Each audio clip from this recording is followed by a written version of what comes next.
Кемпир-Абад боюнча маалымат абдан аз болуп атат. Биринчиден мамлекет, өкмөт муну аябай жашыруун кылып эле коркутуп, бул деген эч жака чыкпашы керек, бул аябай жашыруун маалымат деген сайын баягы жакшы мындай булактар да жок болуп атат да. Кайсы жерден чын эле ушул бүт проблемасын окуп, кайсы жерден ушул негизи ушул суроо чыгып калды, эмнеге азыр чыкты, ким ушул дебилгени көтөрдү, Өзбекстанбы же биз баштадыкпы деген ошонун баарын тең. Вот мен билбейм да, ошондуктан биз деген башка укук коргоочулар менен, биздин коллегаларыбыз менен ушул жумада 4-күнү атайын жарандык консультациялар кылып, ушул жерге көз карандысыз эксперттерди чакырып, ошол өзүбүздүн позициябызды вырабатывать эткенге ушундай эме тегерекстөл өткөзөлүк деп өткөн жумада эле ошонун баарын тең сүйлөшүп баштаганбыз. Анан ошол өткөн жумада мага Рита чалып 5-күнү биз ушинтип субботада чогулуп атабыз, 6-күнү чогулабыз кафеде, келгиле деп ошентип чакырган. Ачык WhatsApp менен чакырууну бизге чакырган, эме жиберген. Кайсы жерде саат канчада деп ошентип баары чакырылган. Анан ошондуктан биз деген мен ошол 6-күнү бошобой калгам. Бошобой мен айткам, мен бошобойтам, бирок Рита биз ушундай эмки жумада 4-күнү балким ошол азыр издеп атабыз, убактындагы, ордундагы айтып чыгабыз, кайсы жерде болорун. Биз ушинтип биз да өзүбүз чогулалык деп атабыз. Ошол жерде биз өзүбүздүн позициябызды чын эле мындай башкалардын баарын угуп, бүт маалыматтын баарын чогултуруп, андан кийин уже өзүбүздүн позициябызды билдирип, билинип, кандай экен, чынында эле ушундайбы, ак кара эмес, чынында эле кандай болуп атат. Балким ал жерде баары аралаш деген ошондой позициясы менен ушинтип ойлонуп, пландаштырып атканбыз. Тилекке каршы, ошол 6-күнү чогулгандардын баары деле мына дем алыш күнү баарын тең чакырып баштады. Мага ошо чалышыптыр. Мен ошондо Гүлнара Жорабаева да чалган, Рита да чалыптыр. Ошо көп эле адамдар чалыптыр. Мен просто анын баарын тең баягы эртең менен дем алыш күнү болгон үчүн көп баягы телефонду өчүрүп коюп, укпай көрбөптүрмүн. Анан эми анын баарын тең ошол ачык жерде чогулуп, ачык чакыруу кылып, баарын эле чакырып атканы бизде азыр деген бийлик аларды бир аябай мындай кантип айтсам, бир ойго келбес бир күнөөнү коюп атпайбы? Бийликке ушундай бир төңкөрүш, жалак массалык башаламандык куруп атат. Ошондой ачык бир жерде кафеде отуруп алып, ошондой массалык башаламандыкты эгерде даярдап атса, ошондой чогулмак беле. Албетте массалык башаламандыкты деген дайыма жашыруун жасайт. Аны деген угуп калса угуп калмак, билбей да калмак. Кайсы жерде ким кантип чогулганын. Ошондуктан мен ойлойм, азыр ошо камаган эманын баары тең, мунун баары тең башынан эле даяр болуп, ушул баягы дайыма бийликти критикалаган, аны менен макул болбогон, критикалап жүргөн, ачык өзүнүн оюн айтып жүргөн ошол адамдарды саясатчылар менен ушул Кемпир-Абадта аралашып калганда ошону пайдаланып, булар деген ошоосун жапканга аракет кылып атат. Ушул тегерек стол өткөрөйүн дегенбиз деп атпайсызбы? Отуруп кеңешип. Ал жака сиздерден башка ушул өкмөттөн адамдар катышат беле негизи ушул талкууга? Кимдер чакырылат эле? Биз чакырмакпыз. Анткени бизге, мына биз деген жарандык коомдун өкүлдөрү бизге деген көбүнчөсү эми баягы кантип айтсам, биз ал жерге бүт тараптардын баарын чакырганга даяр болуп атканбыз да. Эме көз карандысыз эксперттерди, керек болсо ошол өкмөттүн өкүлдөрүн чакырып, анан кийин керек болсо ошол кайсы эле баягы макул эмес болуп аткан адамдар ошол жерден отуруп алып, таразалап, чын эле кимдин маалыматы кандай экен деп ошол жерден, балким биз ошол жерден бир кандай чечимге келмекпиз, бир позицияга туруп калмакпыз деген ошол ой менен ошо даярданып атканбыз. Тилекке каршы биз деген ошол достук да болот, качан болот деп ошо даярданып аткан жерден ошонун баары тең 25 киши, 22 кишини камагандан кийин ал уже планыбыз деле уже кетти да. Анткени биз уже баягы аны менен алектешпей азыр ошол камалган адамдарга жардам берип, ошолорго адвокат кандай ошолордун укугун коргогонго ошол аракеттерди жасап, биз өткөзбөй да калдык. Ооба, манан ушул 2 айга декабрга чейин камалбадыбы? Декабрга чейин ошол адвокаттар жалданып иш алып барылабы силер тараптан? Ушул кандай иштер алып барылат? Мына эгерде биз жалпы азыр карасак, бир 25 адам камалды. Мына ошол эле Мамбет Жунус Абылов, Марат Баязов азыр барын санасак, мына азыр Илгиз Шаменов деген да жазып атат, бирок аны деген такташ керек. Аларды биз санай элекпиз. 25 алардын арасында саясатчылар да бар. Биз деген болсо багыл өзүбүздүн коллегаларыбызга жардам берип, ошолорго адвокат жалдап, ошолор менен алектешебиз. Анан кийин албетте алардын арасында жанагы эле активисттер, жөн эле активист жанагы Нурлан Асанбеков деген, жанагы Чыңгыз Капаров, Атай Бейшенбек деген ошолор ким жанагы эле ким эле Акмат аттарын азыр жакшы эсимде жок, бирок ошондой жөнөкөй эле баягы активисттер, ошол жерде болуп калган активисттерге биз ошол жардам бергенге аракеттенип атабыз да.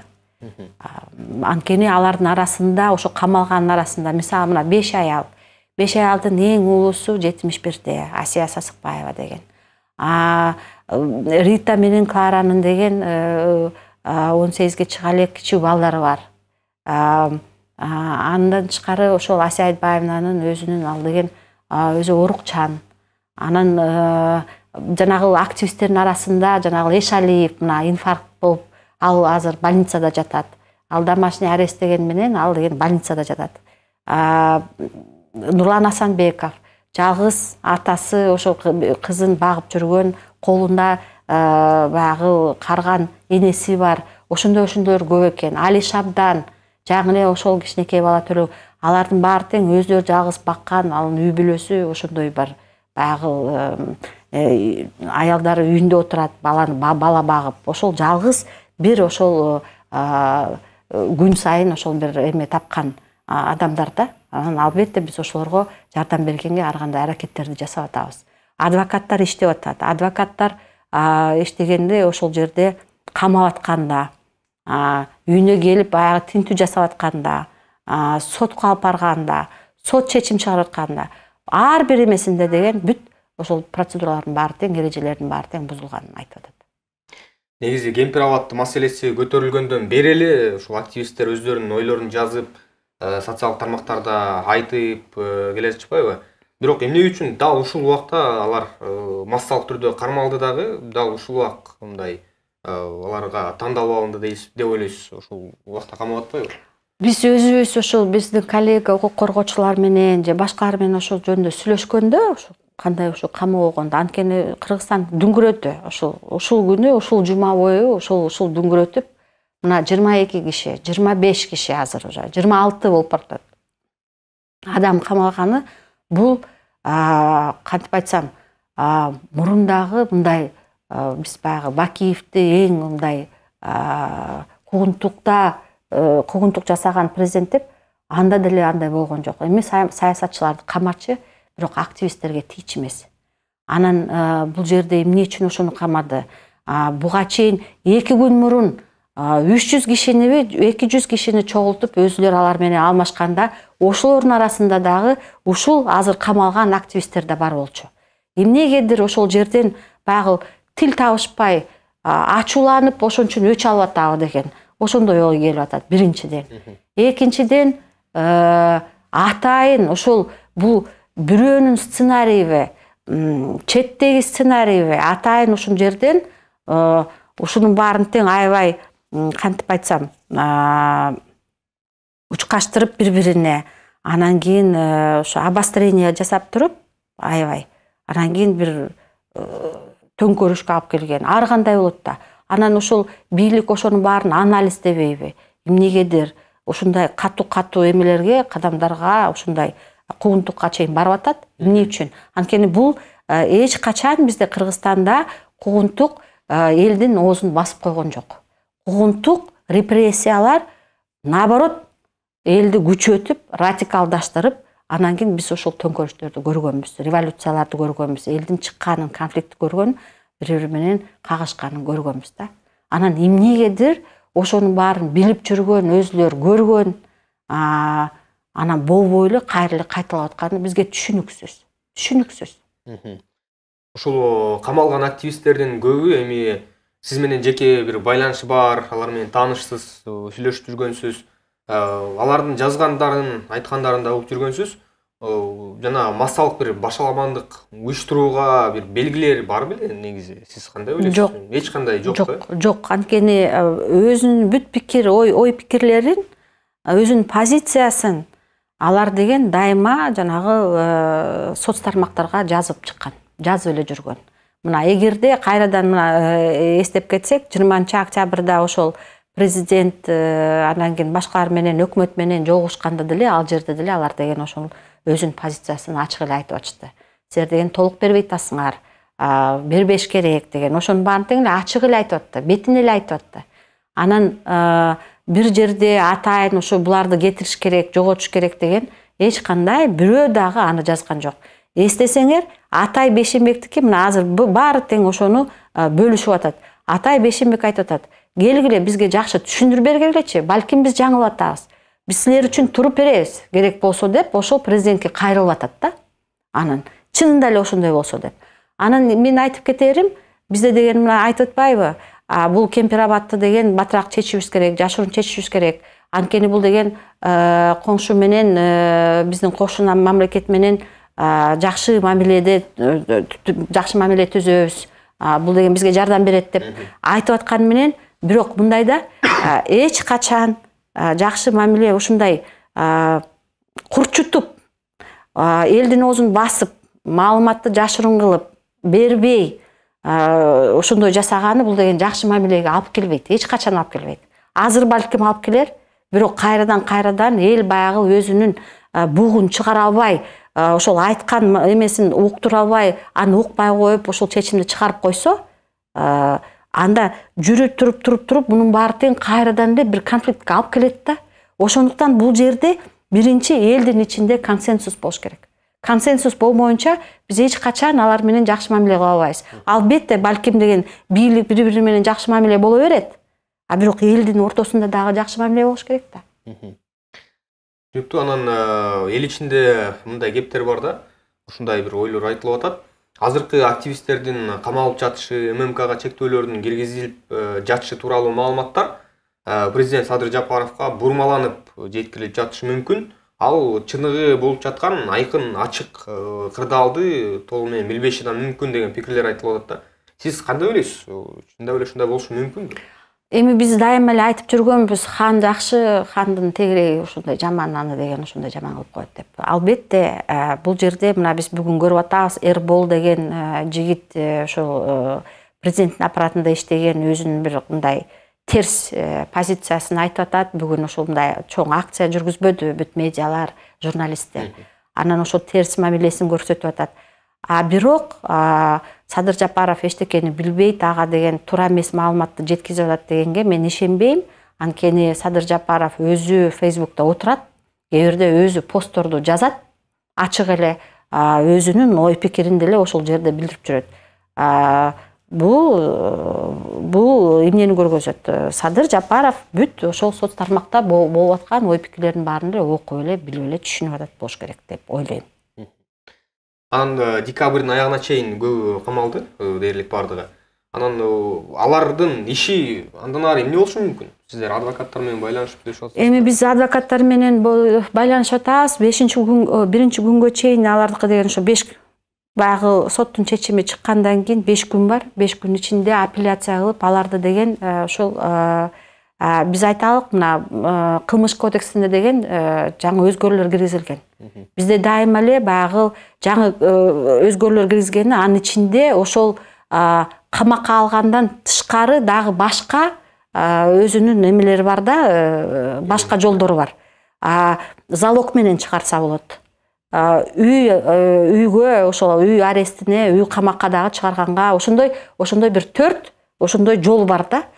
Тилекке каршы бизде ошол кылмыш кодекстин жаңылыктары киргени менен Бирок биздин соттор эмнегедир эскиче эле баягы башка 3 жаңы жолдорду колдонбой, ошентип чечимдерди чыгарбай эле ошо сөзсүз камакка алып атат да. Анан ошол эгерде биз көрсөк күнөө коюлуп атканы кандай болуп атат? Атайын оор күнөө коюп, булар деген алар деген 2 айга камап атпайбы? Бирок эгерде карасаңар, ал жерде мындай турат. Ой, ушул баш аламандыкты жүргүзгөнгө бир ойлор, анан кийин ошондой бир өзүнүн мамилеси, ниети деп, ошо ниет үчүн, ниетти ошо күнөө коюп туруп, анан кийин ошол күнөөнү анан алып туруп, ошол үчүн камап атат. А ошол эле жерде мисалы Асия Сасыкбаева каякка кетип калат, каякка качып кетет.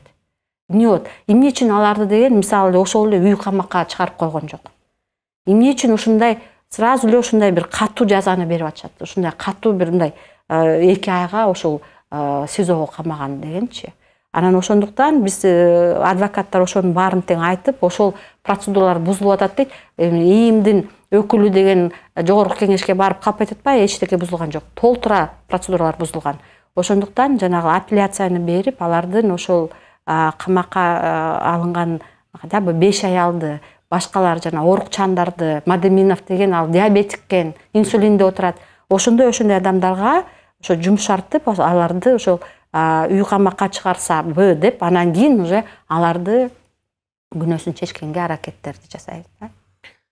Түнүктүү, анан ушул активисттер менен бийликтин ортосунда, журналисттер менен бийликтин ортосундагы бир түшүнбөстүктөр дейбизби? Аларды, ал маселени чечүүдө укук коргоочулардын сиздердин бир салымыңыздар, ролуңуздар канчалык деңгээлде салмактуу азыркы учурда? Мен билбейм, бизди бийлик угуп атабы же уккан жокпу, бирок кандай болсо дагы биз эч качан мындай мыйзамсыз жолдорго барбайбыз, эч качан мыйзамсыз методдорду колдонбойбуз. Ошондуктан баягындай эле диалог, жолугушуу, сүйлөшүү, бири-бирибизге түшүндүрүү, маалымат жайуу, маалыматты жеткизүү, маалыматты алуу деген ошол жолдор менен эле келатабыз. Ошондуктан бул жерде ошол кайрадан активисттер болобу, бийлик эң башында деген бүт шарттын баарын түзүп бериш керек. Бүт жарандарга деген ачык маалыматтарды түшүндүрүп, эгерде ал жерде эч кандай кемпирабад боюнча эч кандай бир сырдуу мындай кантип айтсам конфликттүү маалымат жок болсо, аны деген ачык эле аларга деген түшүндүрүп бериш керек. Эл түшүнөт, активисттер деле түшүнөт. Эгерде жакшы түшүндүрүп, ошол жерге диалогко барса, диалогко чакырса. Өзүңүз диалог деп атасыз. Бийликти негизи азыркы бийликти бир диалогко чакырып, анан маселелерди талкуулоо бир аз оорураак болуш керек. Анан сиздерде кандай куралдар бар, кандай аракеттерди көрүп атасыздар бул тууралуу? Эми биз кайрылууларды жасайбыз. Кайрылууларга азыр жасаганга ошо биздин колубузга жеткен жок. Мына ошол жума боюнча биз деген жана сот анан эмелер менен иштеп жүрдүк да, издеп жүрдүк. Ким, кайсы адамдар, алардын туугандары ким деп. Анан эми албетте биз деген ошо кайрылып атабыз. Негизи мындай түшүндүрүп атабыз да, бийликке деген жолугуш керек. Буга чейин ошол биздин президент Садыр Жапаров айтып кетиптир. Мен деген ушул жазында эле жарандык коом менен жолуккам деп. Эми жарандык коом менен жолукканда мен аларга баарын түшүндүрүп бергем деген. Ал жерде биз чын эле өзүбүз ошол жолуккан, биз менен жолук деп өзүбүз сураганбыз. Ал Римский статут боюнча болчу. Ал жерде кемпирабад жөнүндө даже сөз болгон жок. Кемпирабад жөнүндө анда вообще эч жерде эчтеге эч кандай айтыла элек болчу. Ошондуктан бул жерде албетте биз деген кайрадан ошол жөнүндө эгерде баягы бизде мындай болуп калып атат да, кечке жарандык коом келгиле сүйлөшөбүз деп эле биз сунуштап атабыз. Бирок мамлекет, бийлик алар деле өзүлөрү деле ошондой мамиле жасаш керек да. Келгиле диалог түзөлүк деп. Анан биз даярбыз. Бүгүн өзүңүз дагы айта кеттиңиз, негизи көз карандысыз маалымат каражаттары атайын акция кылышты. 3 саат бою алгач маалымат берген жок эч кандай. Жаңылыктар чыккан жок, сайттарда болобу, ошол эле социалдык тармактарда болобу.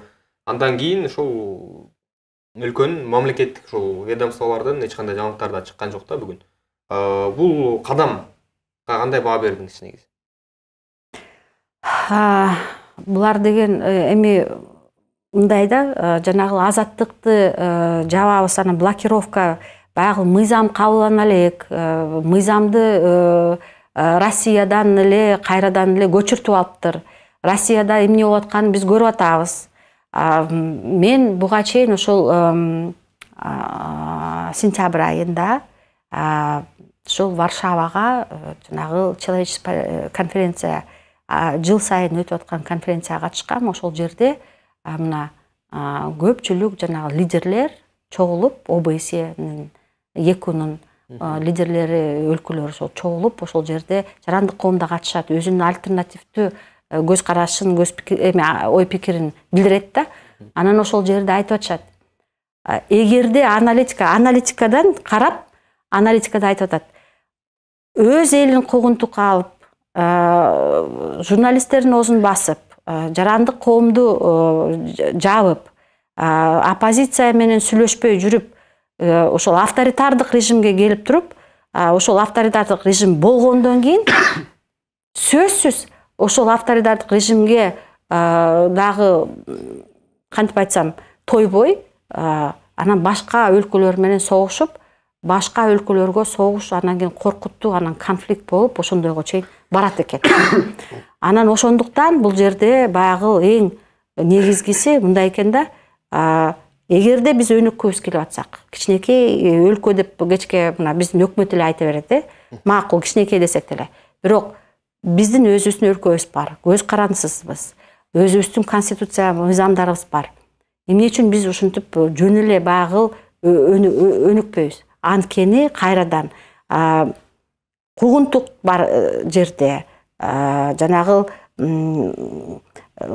массалык маалымат каражаттарды, эркин сөздү баскан жерге деген эч качан мындай бизнес дагы өнүкпөйт, бизнес өнүкпөсө экономика өнүкпөйт, баягы жалгыз эле мамлекеттик бюджет менен анын баары иштей албайт, эчтекени өнүктүрө алса болбойт.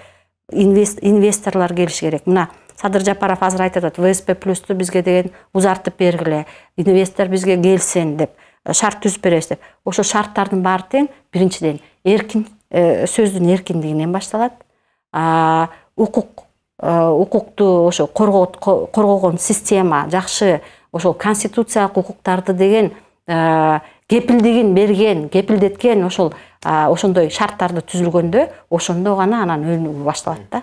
Анан баягы коркутуп баарын оозун басып өнүгөбүз деген бул эч жерде эч качан иштеген эмес. Анан 1-2 күн болуп калды. Азаттык медиа сайтынын Маданият министрлиги жабуу чечимин чыгарып, азыр жабылды да. Негизи Азаттыктын ошол алдыңкы бир ММКлардын жабылышына, сайттын жабылышына көз карашыңыз кандай болуп атат? Мен Азаттыкты жабабыз деген ар бир президент, ар бир биздин президентибиз кеткен, Азаттык калган. Ошондой. Анан биз Азаттыкты Акаевден да, Бакиевден дагы, Атамбаевден дагы ошо баарынан коргоп келгенбиз. Коргойбуз. Анткени Азаттык мына бизде азыр деген соц тармактар көп болуп, азыр интернет баарына жетиштүү болгондой көрүнүп атат да. А бирок ошондой так маалымат бүт Кыргызстанга жайган кыргыз тилинде журналисттик этикасы менен эң жогору стандарт менен ошол чогулткан маалыматты берген бул ошонун арасында Азаттык радиосу. Азаттык радиосуну жапкандан кийин бул деген мындай элдер кээ бир айтып атпайбы, жапсын деп. Булар бузуку анан башкалар деп. Бирок Азаттыкты жапкандан кийин силер эмне деп ойлоп атасыңар? Силерге келет. Эч качан жанагы кайрадан эстейликчи, баягы биринчи саясатчыларга келгенде мен унчукпай койгом, мен саясатчы эмесмин деп. Анан кийин журналисттерге келгенде мен унчукпай койгоммун, мейли жаба берсин деп, анткени мен журналист эмесмин. НПОлорго келгенде мен мейли жаба берсин, мен НПО. Анан кийин сиздин артыңыздан келет. Мына азыр Россияны көрүп атасыңарбы? Россияда баары тең мейли жапсын, НПОлорду жапсын, журналисттерди жапсын, оппозициянын оозун жапсын деп бүт жапкандын баары тең азыр мобилизациядан качып жүрүшөт. Мына биздин өлкөгө келип атат. ар бир жаран азыр ошол жерде өзүнүн эркиндигине, өзүнүн укугуна азыр ошол азаттыктан баштабаса, эртең ошого келет ал куугунтук. Ошондой. Азыркы ушул окуялар, ушул кырдаал жана кысым улана бере турган болсо, өлкөдө кандай окуялар болушу мүмкүн? Мунун натыйжасында кандай бир кесепетке алып келиши мүмкүн? Эми кайрадан айтып кетейин, бул биз деген баягы кайталанып эле баягы бир эмени мындай пластинканы заедать этип баягы кайталана берет го, келип эле кайра эле ошол жерден биз мындай чыга албай эле кайра эле ошол жерге такалып калып атабыз да. Анан эми баары азыр 1-класс деле, мектепте окуган деле, школьник деле айтып атат. Эми кечке эле ушинтип эле баягы кайрадан эле куугунтук болуп эле, кайрадан келип эле, анан кайрадан бир конфликт болуп эле ушундай болуп калат депчи. Биз деген түшүнүшүбүз керек. Биздин мамлекеттик система кечке ушундай конфликттер менен алектешип же ошол конфликттер үчүн дагы алсыздап атат. Мына жакшы ушундай мамлекетти кургандын ордуна биз деген бири-бирибиз менен эле согушуп эле, бири-бирибизди ушундай тирешип эле келатабыз да. Анан эми бийлик деген жарандардын деген баягы жарандарга өзүнүн отчетун берип, подотчетность деген конституцияда өзү да жазган. Ошол жерде деген жарандарды макул болбосо дагы, критиканы айтса дагы, ушундай болсо анын укугун сактаганга аракет кылыш керек да. Диалогко барыш керек. Андай болбосо деген эл деген жүрүп азыр унчукпай койсо, башкага келатып жанагы крышканы бугу эч жакка чыкпаса, анда ал келип туруп жарылат. Ал жарылганда деген эч кимге жакшы деле болбойт. Бийликке деле, элге деле, өлкөгө деле. Биз деген өнүгүшүбүз керек да. Аны үчүн деген биз баарыбыз тең чогуу иштешибиз керек. Аны үчүн кайрадан айтып атам, куугунтукту токтотуш керек. Эгерде андай болбосо, мына бизде деген толтура проблемалар бар. Ошол эле Баткен проблемасы. Мына көп эле проблемалар бар. Абдан көп. Анан кийин биз аларды чечкендин ордуна отуруп алып, ошол жерде куугунтукка анан кийин оозун баскан менен мунун баары тең чечилбейт. Макул, эртең азаттыкты жаап коет экен, клуб башкаларды жаап коет экен, активисттердин баарын камайт экен. Эмне болот? Эмне? Кайсы проблема чечилип атат? Эч кандай проблема чечилбейт. Анан ошол акыркы Баткен окуясында көз карандысыз журналисттер биригип, тескерисинче маалыматтык согушта өлкөгө чоң жардам берген да. Ошол эле Кыргызстандын позициясын башка тилдерге которуп, англис тилине, орус тилинде кеңири жайылтып, бир уйкусуз өткөргөн түндөр да болду да. Өлкөгө бир чоң салымы болгон журналисттерге карата мындай иш-аракет жасалып жатышы эмне жана келечекте ошол журналисттердин кереги тийбейби өлкөгө? Кандай ойлойсуз? Албетте. Ошол эле кагылыш болуп атканда, конфликт болуп атканда, ошол жерде согуш болуп атканда, элдер деген кайсы жерден алат маалыматты? Так маалымат каяктан алат? Мисалы, менден албайт да, анткени мен билбейм. Мен отуруп алып эле ар кайсы бирдемени жаза берсем болбойт да.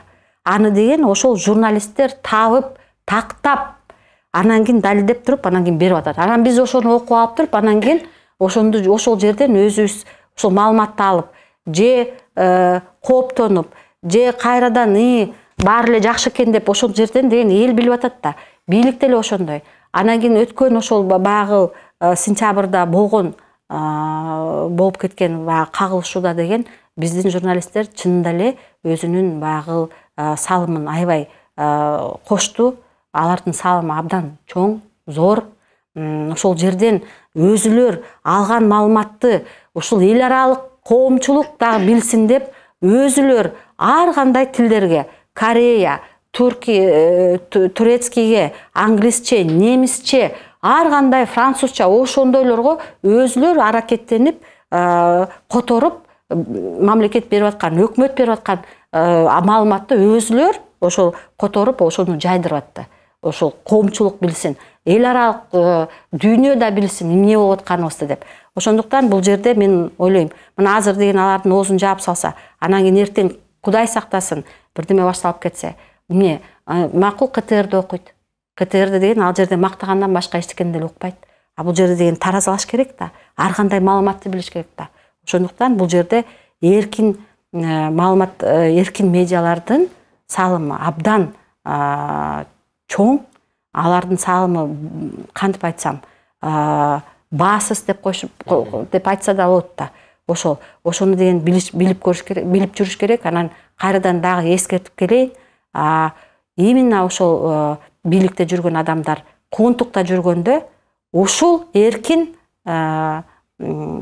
медиалар деген алар жөнүндө жазган. КТР эмес, ЛТРда эмес, мамлекеттик бир дагы массалык маалымат каражаттар аларды каралап атканда ушул эркин медиалар аларды коргоп жүргөн.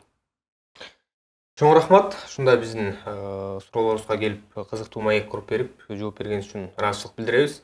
Дагы да маектешип туралы. Урматтуу телекөрүүчүлөр, бүгүн биздин коногубузда укук коргоочу Динара Ошрахунова болду. Акыркы өлкөдөгү кырдаалдар, ошол эле гей-интернат маселеси, журналисттерге жүргүзүлүп жаткан кысым тууралуу, жарандык активисттердин камалышы тууралуу кеп кылдык.